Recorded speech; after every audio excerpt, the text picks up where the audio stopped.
வணக்கம், வந்தனம், நமஸ்தே. Welcome to our show மஞ்சள் வேல் மாலை. காலையில இருந்து ஸ்ட்ரெஸ்ஃபுல்லா பிஸியா போயிட்டு இருக்க நம்ம லைஃப்ல ஸ்ட்ரெஸ் பஸ்டரா என்டர்டெய்னிங்கா ஏதாவது ஒரு ஷோ இருந்தா நல்லா இருக்குமே அப்படிங்கிற ஒரு ஃபீல் எல்லாருக்குள்ளேயும் இருக்கும். அந்த மாதிரி ஒரு சூப்பரான ஷோ தான் நம்மளோட ஷோ. என்னென்ன 4 சூப்பரான செக்மெண்ட்ஸ் உங்களுக்கு காத்துட்டு இருக்கு அப்படிங்கறத பார்க்க ரெடியா இருக்கீங்களா? வாங்க.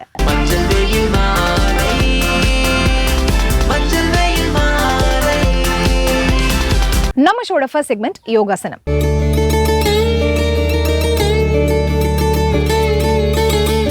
நிறைய பேருக்கு இப்ப இருக்கக்கூடிய பிரச்சனை என்ன அப்படின்னா மைண்ட் டிஸ்ட்ராக்ஷன். இதுல இருந்து எப்படி வெளியில வருது அப்படிங்கறத பார்த்தோம் அப்படின்னா யோகாசனம் ஒரு பெஸ்ட் ஆப்ஷனா இருக்கும்.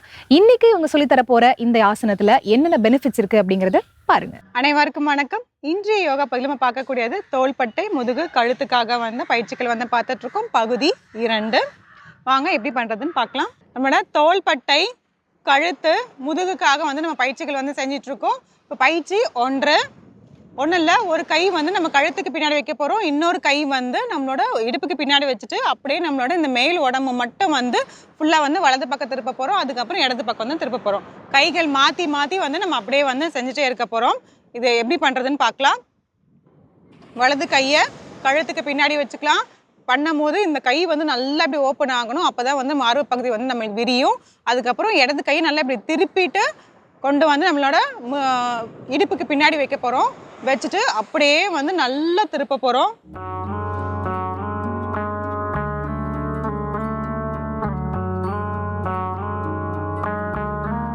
பண்ணும் போது உங்களோட கால்கள் திரும்பக்கூடாது. உங்களோட இந்த அப்பர் பாடி மட்டும் தான் மூவ் ஆகும். இப்போது இடது கையை கழுத்துக்கு பின்னாடி வச்சுக்கலாம். வலது கையை கொண்டு இடுப்புக்கு பின்னாடி வச்சிடலாம். கைகள் நல்லா அப்படி விரிச்சிட்டு இப்போ அப்படியே இடது பக்கம் திரும்ப போகிறோம்.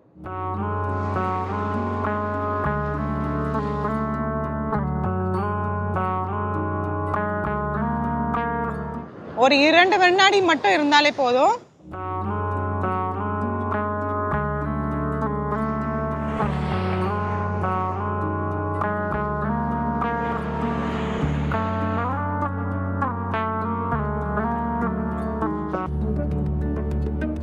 தளர்த்திக்கலாம்.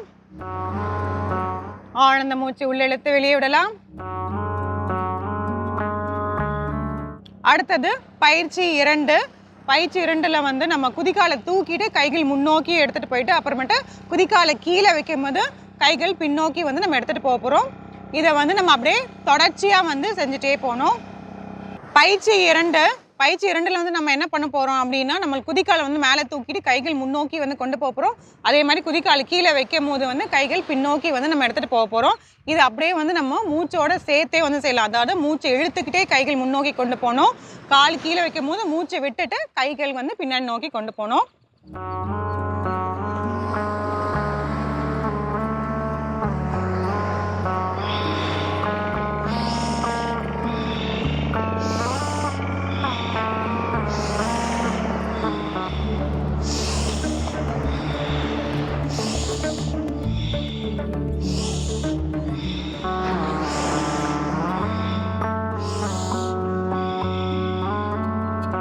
தளர்த்திக்கலாம். ஆழ்ந்த மூச்சு உள்ளிழுத்து வெளியே விடலாம். பயிற்சி 1ல் நம்ம வலது கையை கழுத்துக்கு பின்னாடியும் இடது கையை நம்மளோட இடுப்புக்கு பின்னாடி அப்படியே வச்சுட்டு அப்படியே நம்மளோட அப்பர் பாடியை மட்டும் நல்லாவே நம்ம ட்விஸ்ட் பண்ணோம். பண்ணிவிட்டு அதில் ஒரு 2 இல்லை 3 வினாடிகள் இருந்துட்டு அதுக்கப்புறமேட்டு அப்படியே நம்ம இடது பக்கம் பண்ணலாம். இதை நம்ம 2 விதமாகவும் பண்ணலாம். ஒன்று டைனாமிக்காக பண்ணலாம். டைனாமிக் அப்படின்னா தொடர்ச்சியாக வலது பக்கம் இடது பக்கம் அப்படியே செஞ்சுட்டே வரலாம். அப்படி இல்லைன்னா அடுத்தது பார்த்தீங்கன்னா நம்மளை வலது பக்கம் அப்படியே நம்ம திரும்பிட்டு ஒரு 10 இல்லை 15 வினாடிகள் அப்படியே ஹோல்ட் பண்ணிவிட்டு அதுக்கப்புறம் மறுபடியும் இடது பக்கம் ஒரு 10 இல்லை 15 வினாடிகள் அப்படியே ஹோல்ட் பண்ணலாம். இந்த மாதிரியும் பண்ணலாம். உங்களுக்கு எப்படி வருதோ அந்த மாதிரி. சில பேருக்கு பார்த்தீங்கன்னா நம்ம தொடர்ச்சியாக செஞ்சுட்டே இருக்கும்போது அவங்களுக்கு தலை வலிக்கிற மாதிரி இருக்கும், இல்லை தலை சுற்றுற மாதிரி இருக்கும். அந்த மாதிரி பர்சனுக்கு இது அப்படியே நம்ம ஹோல்ட் பண்ணி பண்ணலாம். அதாவது இது எல்லாமே ஒவ்வொரு பர்சனுக்கு ஏற்ற மாதிரி மாறிட்டே வரும். அதனால நான் தான் 2 விதமாகவும் நம்ம பண்ணலாம்னு சொல்லிட்டேன். யாருக்கு எது மாதிரி வருதோ அதுக்கு ஏற்ற மாதிரி நீங்கள் செஞ்சுக்கணும். அதுக்கப்புறம் பார்த்தீங்கன்னா நம்ம பயிற்சி 2 வந்து பார்த்தோம். பயிற்சி 2ல் வந்து நம்ம குதிக்கால மேலே தூக்கிட்டே வந்து கையை வந்து மேல் நோக்கி தூக்குவோம். அதுக்கப்புறம் குதிக்கால கீழே வைக்கும்போது கைகள் வந்து பின் நோக்கி வந்து பண்ணுவோம். இதை வந்து நம்ம மூச்சோட சேர்த்தே வந்து பண்ணிடலாம். மூச்சு இழுத்துக்கிட்டே கை மேலே தூக்கிட்டு குதிக்கால தூக்குவோம். மூச்சு விட்டுக்கிட்டே வந்து கைகள் பின்னோக்கி வந்து தூக்கும். இதை வந்து நம்ம அப்படியே டைனமிக்காக தொடர்ச்சியாக வந்து செய்வோம். இது மட்டும் வந்து கொஞ்சம் ஃபாஸ்ட்டாக வந்து செஞ்சோம்னா நம்மளோட தோள்பட்டைக்கு வந்து ரொம்பவே நல்லது. ஏன்னா கைகள் மேல் நோக்கி தூக்கிட்டு பின்னோக்கி வரும்போது பார்த்தீங்கன்னா இதுக்கு வந்து ரொம்பவே நல்லது. இதில் கழுத்துக்கு வந்து ஒன்றும் இல்லை, கால்களுக்கு வந்துமே வந்து உங்களுக்கு நல்லாவே வந்து ஸ்ட்ரென்தன் ஆகிடும். நம்மளோட உடல் முழுக்கவே வந்து பார்த்திங்கன்னா அந்த ஆக்சிஜனும் சரி அந்த வந்து ரத்த ஓட்டம் வந்து ரொம்ப அதிகமாகவே இருக்கும். இந்த பயிற்சிகளை முடிஞ்சு செஞ்சு பாருங்கள். மீண்டும் அடுத்த பகுதியில் சந்திக்கலாம். நன்றி, வணக்கம்.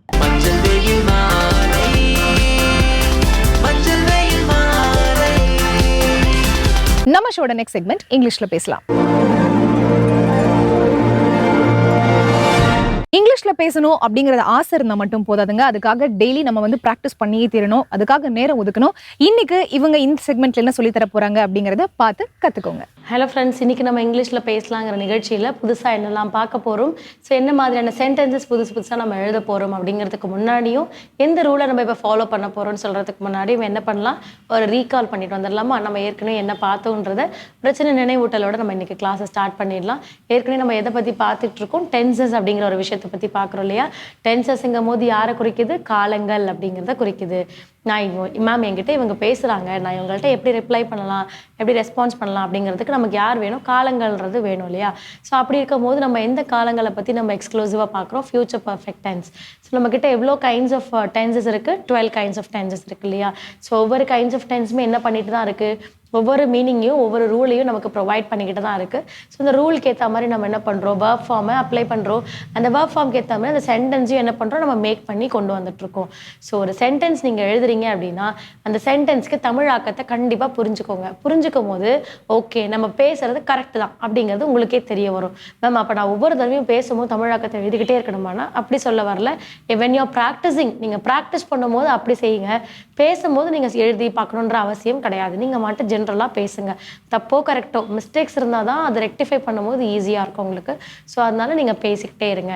ஸோ இப்போ நம்ம இன்றைக்கி பார்க்குறதுல வந்து டென்சஸில் ஃபியூச்சர் பர்ஃபெக்ட் டென்ஸை பற்றி தான் பார்க்குறோம் இல்லையா. ஸோ அதில் நமக்கு என்ன மாதிரியான டைப்ஸ் இருக்குது, பாசிட்டிவ், நெகட்டிவ், இன்ட்ராகேட்டிவ் அந்த மாதிரியான டைப் இருக்குது இல்லையா. ஸோ இதில் நம்ம எக்ஸ்க்ளூசிவாக இதை பற்றி பார்க்குறோம், பாசிட்டிவ். ஏன் மேம் இதை பற்றி அதிகமாக பார்க்குறோன்னா, பாசிட்டிவ் சென்டென்சஸ் நீங்கள் நல்லா ஸ்ட்ராங்காக ஆகிட்டிங்கன்னா கண்டிப்பாக நெகட்டிவ் அண்ட் இன்ட்ராகேட்டிவ் ஈஸியாக ஆகிடும். ஸோ உங்களுக்கு ஹெல்ப்பும் வேணாம், ப்ராக்டிஸும் வேணாம், நீங்கள் அதிலே என்ன பண்ண ஆரம்பிக்கலாம், மாடிஃபிகேஷன்ஸ் பண்ண ஆரம்பித்து நீங்கள் பேச ஆரம்பிக்கலாம் அப்படின்றது தான்.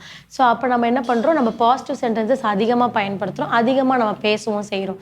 ஸோ இது இல்லாமல் நமக்கு ஆக்ஷன் வார்த்தைகள் என்ன செய்யலை நம்ம செய்கிறோங்கிறது இவங்க எல்லாரையும் குறிக்கிறதுக்கு ஒருத்தர் வேணும். யார், சப்ஜெக்ட்ங்கிறவர் வேணும் இல்லையா. அந்த சப்ஜெக்ட்ங்கிறது which is indicate naming persons, பேர் சொல்லி கூப்பிடுறவங்களாம் இருக்கலாம்.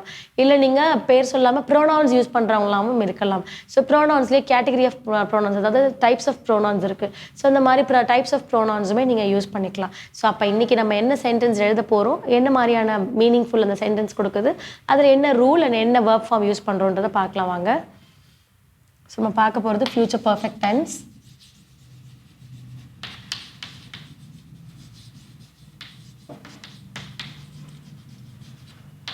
ஸோ இதில் பாசிட்டிவ் சென்டென்சஸ் பார்க்க போகிறோம்.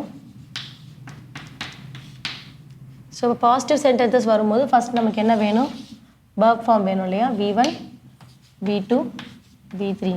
அதாவது V1 which is meant present, V2 past, V3 வந்து past participle. அப்போ do, did அப்படின்னு சொல்லுவாங்க. ஸோ இதில் done அப்படின்னு சொல்லுவாங்க. ஸோ அப்போ V1, V2, V3.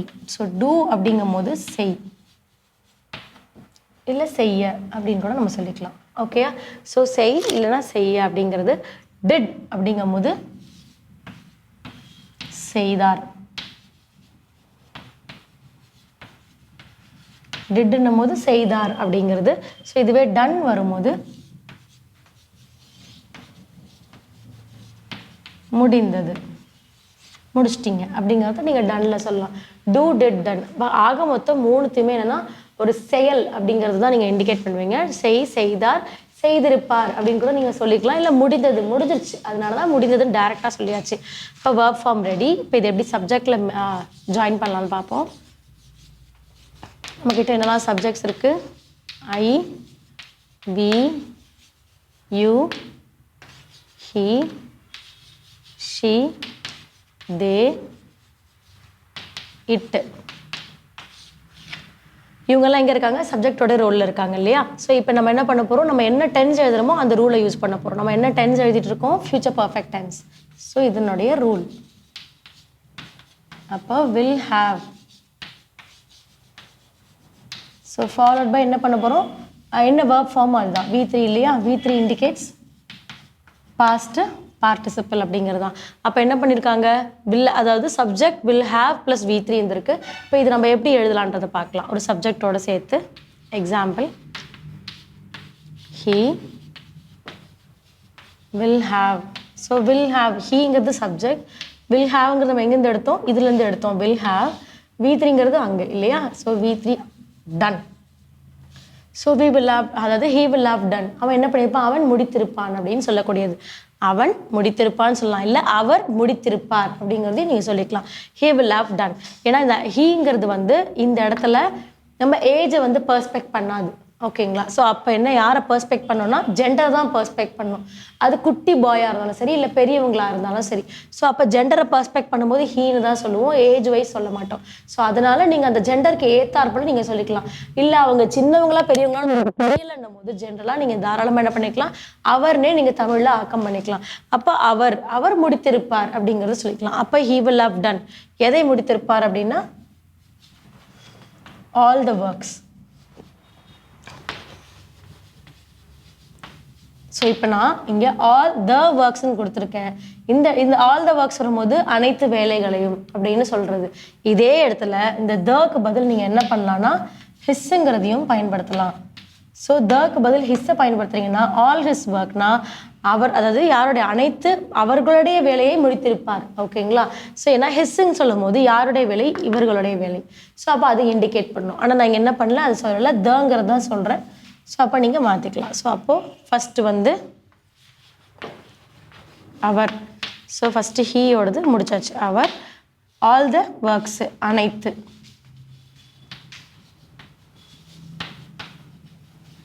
ஒர்க் வரும்போது வேலை இல்லையா?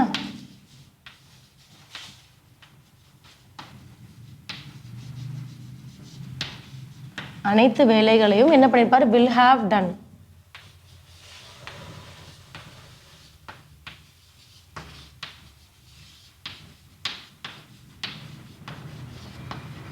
ஸோ அப்போ அவர் அனைத்து வேலைகளையும் என்ன பண்ணியிருப்பார்? முடித்திருப்பார். நான் ஏற்கனவே சொன்னேன், இங்கே அவர் பயன்படுத்தினீங்கன்னா இங்கே பார், முடித்திருப்பார் அப்படிங்கிறது முடியும். அப்பயே நீங்கள் என்ன பண்ணிக்கலாம், ஈஸியாக புரிஞ்சுக்கலாம், ஓகே இதுதான் அப்படிங்கிறது. So he will have done all the works அப்படிங்கும்போது அவர் அனைத்து வேலைகளையும் முடித்திருப்பார். இதே இடத்துல he will have done all his work அப்படின்னு வந்துச்சுன்னா என்ன பண்ணலாம், அவர்களுடைய அனைத்து வேலைகளையும் முடித்திருப்பார் அப்படின்னு வரும். ஏன்னா இங்கே ஹிஸ்ஸுங்கிறது அவர்களுடைய அப்படிங்கிறது குறிக்கும். நான் ஹிஸ் கொடுக்கல, அப்போ அந்த ஹிஸ்ஸுக்கானது தேவையில்லாமல் டைரெக்டாக நீங்கள் என்ன பண்ணலாம், அனைத்து வேலைகளையும் முடித்திருப்பார்னு சொல்லிக்கலாம். இப்போ இன்னைக்கான verb form do did done அப்படிங்கிற ஒர்க் ஃபார்ம் வச்சுட்டும் இன்னைக்கான ரூலை வச்சுக்கிட்டும் ஒரு 10 சென்டென்ஸ் 15 சென்டென்ஸ் மேக் பண்ணுங்கள். அதை பேசியும் பழகுங்க, மறந்துடாதீங்க, பேசி பழகுங்க. அடுத்த கிளாஸில் அடுத்த ஒரு இன்ட்ரெஸ்டிங்கான சென்டென்ஸோடு உங்களை மீட் பண்ணுறேன். தேங்க்யூ.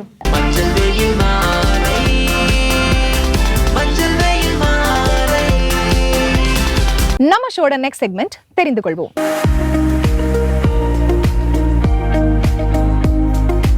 இந்த செக்மெண்ட் மூலமா டெய்லி புதுசா நிறைய விஷயங்கள் பார்த்துட்டே வரும். அந்த வகையில இன்னைக்கு இவர் என்ன சொல்லி கொடுக்குறாரு அப்படிங்கறத பார்க்க ரெடியா இருக்கீங்களா? வாங்க. வசந்த் டிவி ரசிகர்களுக்கு வணக்கம். இன்னைக்கும் நம்மளுடைய தெரிந்து கொள்வோம் நிகழ்ச்சியில தெரியாத பல விஷயங்களை தான் தெரிஞ்சுக்க போறோம். அணில் அப்படின்னு சொன்னோன்னு அவங்க எல்லாருக்கும் என்ன ஞாபகம் வரும்னு தெரியல, ஸ்குரில் தான் ஞாபகம் வரணும். சரி, இந்த அணில் இருக்கே அது வந்து வெஜிடேரியன்ஸ் பார்த்து நட்ஸை மட்டும் தான் சாப்பிடும் அப்படின்ற மாதிரி சொல்லுவாங்க. நம்ம சின்ன வயசுல இருந்தே இதுதான் உண்மை அப்படின்னு நம்பிட்டு இருப்போம் இல்லையா? அது வளர்ந்ததுக்கு அப்புறம் அது பொய்யா அப்படின்னு தெரிஞ்சோன்னா நமக்குள்ள ஒரு ஷாக். அப்படிதான் எனக்கும் இருந்துச்சு. ஆக்சுவலா அணில் நான் வெஜிடேரியன் சாப்பிடும் அப்படின்னு சொல்றாங்க. என்னது அப்படின்ற மாதிரி தான் இருக்கும். நம்ம கார்ட்டூன்ஸ்லாம் பார்க்கும்போது அது வெறும் நட்ஸை மட்டுமே சாப்பிட்டு போகிற மாதிரி இருக்குது. நாமளும் நேரில் பார்க்கும்போது ஏதாவது வேர்க்கடலாம் வச்சிங்கன்னா அப்படியே வந்து சாப்பிட்டுட்டு போயிடும். ஆனால் அப்படி கிடையாது. பயங்கர பசி வந்துச்சுன்னு வச்சுக்கோங்க, பயங்கரமாக வேட்டையாடி சாப்பிடும் அப்படின்னு சொல்கிறாங்க. அண்ட் ஃபாஸ்ட்டாக கடிச்சு குதறிட்டுரும். ஆக்சுவலாக அணிலோடதே பார்த்துருப்போம், செவுத்தையே தோண்டும் அப்படின்னு சொல்லுவாங்க. அந்தளவுக்கு ஷார்ப்பாக இருக்கும். அதை வச்சு வேட்டையாடினா என்ன ஆகுன்னு யோசிச்சு பாருங்க. நான் வெஜிடேரியன் நல்லா சாப்பிடுவோம். எனக்கு தலை வலிக்குது அப்படின்னு சொல்லுவோம். ஆக்சுவலாக தலை வலிக்குதுன்னு சொல்லக்கூடாது, டியூரா வலிக்குது அப்படின்னு தான் சொல்லணும். ஏன்னா இந்த தலை அப்படின்ற பகுதிக்குள்ளே இருக்கக்கூடிய பிரெயின், அதனால தான் நமக்கு பெயின் காஸ் ஆகுதுன்னு நினச்சிட்டு இருக்கோம். ஆனால் பிரெயின்லேயே முதல்ல வலி தெரியாது அப்படின்னு சொல்லுவாங்க. அது வேற டிபார்ட்மெண்ட், அதுக்கு தனியாக வருவோம். இப்போ நமக்கு தலை வலிக்கிறதுக்கு காரணம் நம்ம தலை, அதாவது பிரெயினை சுற்றி டியூரா அப்படின்னு சொல்லி ஒரு ப்ரொடெக்டர் லேயர் இருக்கும். அந்த லேயருடைய கன்ஸ்ட்ரக்ட்னால தான் நமக்கு அந்த மாதிரி தலைவலியே வருது. அண்ட் பெயின் ஃபீல் ஆகிறதும் அதனால தான் அப்படின்னு சொல்கிறாங்க. ஸோ பிரெயின்லாம் லைட்டாக ஷேக் ஆகிற மாதிரி இருக்கும், தலையெல்லாம் ஆடுற மாதிரி இருக்கும், தண்ணியில் நீர் கொடுத்த மாதிரி இருக்கும். இந்த மாதிரியான பிரச்சனைகள் எல்லாத்துக்கும் ஒரு சின்ன இடமாவது டியூராவோடைய இடம் இருக்கும் அப்படின்னு சொல்கிறாங்க. ஆனால் மெயின் காசாக தலை வலிக்குது அப்படின்னு சொன்னீங்கன்னா அதுக்கு இந்த டியூரா தான் ரீசனாக இருக்கும். ஸ்டிக்கி ஸ்கின் சிண்ட்ரோம் அப்படின்ற ஒரு சிண்ட்ரோம் இருக்குது. இதில் என்ன ஒரு ஸ்பெஷாலிட்டி தெரியுமா? உலகத்திலேயே கிட்டத்தட்ட 4 பேரும் 5 பேருக்கோ மட்டும்தான் இந்த மாதிரி ஒரு சிண்ட்ரோம் இருக்குது. இவங்களால என்ன பண்ண முடியும்னு யோசிக்கிறீங்க? ஏதாவது ஒரு பொருள் எடுத்து இவங்க ஸ்கின்ல ஒட்டினாங்கன்னா அப்படியே ஒட்டிக்கும். It's like Spiderman. பட் இவங்களால எதுலையும் ஏற முடியாது. அப்படி ஏறினா நல்லாயிருக்கும். ஆனால் ஏதாவது ஒரு பொருள் எடுத்து வச்சிங்கன்னா அப்படியே ஒட்டிக்கும், அது விழுகாது. இந்த மாதிரி ஸ்டிக்கி ஸ்கின் சிண்ட்ரோம் அப்படின்ற ஒரு சிண்ட்ரோம் இருக்குது. பார்த்தீங்களா, மனுஷனுக்கு என்னென்ன மாதிரியான பிரச்சனைகள்லாம் வருது. ஆனால் அந்த சோதனையும் சாதனையாக்குற மாதிரி இதை வச்சுலாம் நிறைய பேர் வேர்ல்டு ரெக்கார்ட் பண்ணியிருக்காங்க. ஏன்னா இதுக்கப்புறம் யாருக்கு அப்படிலாம் வரும்னு தெரியாது. ஆனால் நல்லா தான் இருக்கும். இன்கேஸ் நம்மளுடைய முதுகெல்லாம் இருந்துச்சு அப்படின்னா அப்படியே ஏறி ஏறி செவுத்துலலாம் ஓடிடலாம். அந்தளவுக்கு வெயிட்டை தாங்காது, ஆனால் ஓரளவுக்கு இருக்கும். ஏன்னா இவங்க குளிக்கிறதுக்கு ரொம்ப கஷ்டப்படுவாங்க. நம்மளுக்கே குளிச்சா அழுக்கு போக மாட்டேங்குது. பட் இவங்களுக்கு ஓட்டினா எப்படி போகும்? ஒரு காலத்தில் மொத்த யூரோப்பையும் கண்ட்ரோலில் வச்சுருந்தவங்க ஹாப்ஸ்பர்க் ஃபேமிலி. இவங்க என்ன பண்ணாங்க தெரியுமா? எப்போவுமே நம்மளுடைய ராஜாங்கம் யாருக்கும் போயிடக்கூடாது அப்படின்றதுக்காக இவங்களோட சொந்தத்துக்குள்ளேயே அண்ணன் தங்கச்சி தம்பிலாம் பார்க்க மாட்டாங்க. இவங்க சொந்தத்துக்குள்ளேயே கல்யாணம் பண்ணிட்டே இருந்திருக்காங்க. அப்படியே அவங்க கண்ட்ரோலில் தான் இருந்திருக்கு. ஆனால் என்ன, சேம் ஜெனட்டிக்கில் அப்படியே உட்காந்துட்டே இருந்ததுனால டிஎன்ஏ டேமேஜ் அதிகமாக ஆரம்பிச்சது. ஜெனட்டிக் இஷ்யூஸ் நிறைய வர ஆரம்பிச்சது. இதனால் ஒவ்வொருத்தங்க ஒவ்வொரு டிஃபெக்டில் பிறக்க ஆரம்பித்தாங்க. அதுலேயும் லாஸ்ட்டாக இருந்த அரசெல்லாம் பார்த்துக்கங்க, அவெல்லாம் பாவம், அவங்களால பேச முடியாது, உட்காந்து எந்திரிக்க முடியாது, எந்திரிச்சா உட்கார முடியாதுன்ற மாதிரி மொத்த பாடியுமே டோட்டல் டிஃபெக்ட். ஸோ இந்த மாதிரியான பிரச்சனைகள்லாம் அனுபவிச்சாங்களாம். அதனால தான் மோஸ்ட்டாக சொந்தத்துக்குள்ளேயே கல்யாணம் பண்ணக்கூடாது அப்படின்னு சொல்கிறாங்க. பார்த்தீங்களா, அதுக்கும் இதுக்கும் எப்படி லிங்க் பண்ணி விட்டேன்னு. இன்னைக்கு காலையிலிருந்து உங்களுக்கு என்னென்ன நடந்துச்சு அப்படின்றது டோட்டலாக ஞாபகம் இருக்கும். ஆனால் அடுத்த நாள் அது ஒரு 60% மட்டும்தான் ஞாபகம் இருக்கும். அப்புறம் 80% மறந்து போயிடும். இப்படி ஒவ்வொரு நாள் மாறி மாறி மாறி மாறி மாறி கிட்டத்தட்ட ஒரு வாரத்தோட எண்டுக்குள்ளேயே அந்த வாரத்தோட ஸ்டார்டிங்கில் என்ன நடந்துச்சோ அதை மறந்துடுவீங்க அப்படின்ற மாதிரி சொல்கிறாங்க. ஸோ இந்த மாதிரி எல்லாருக்குமே நடக்கும். ஏன்னா எல்லாத்தையுமே நம்மளோட பிரெயினால் ஸ்டோர் பண்ணி வச்சுக்க முடியாது இல்லையா?